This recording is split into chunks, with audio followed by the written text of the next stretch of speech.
Hello, this is Matthew Robert Payne from Australia. This is Prophetic Protocol in Church. This is chapter 25. This is based on 1 Corinthians chapter 14 verse 40. And I finished with let everything be done in order, but this verse says let all things be done decently and in order.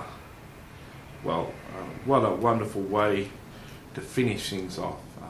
If you've caught the message from chapter 1 to chapter 25, I encourage you to do that on my blog. I encourage you to do that on YouTube, on my channel, to go back and watch the videos one by one.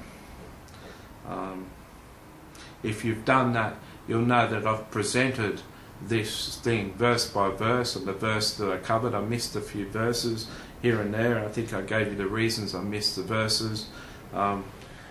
You'll know that I covered all the order and the decency and the way that the church is meant to be operating. The gifts are meant to be in operation for the encouragement and the edification of the church.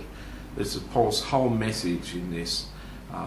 He says that people who prophesy are better than people who just speak in tongues. And he says that in Scripture. He says that in chapter 14 verse 5, I wish you all spoke in tongues, but even more that you prophesy, for he who prophesies is greater than he who speaks in tongues. There you go. So even Paul, who says he was a servant to all and the greatest of sinners, and no one should think more highly than he ought of himself, even he says that someone who walks in the gift of prophecy is greater than other people who just speak in tongues. I encourage you to get in touch with me via my website.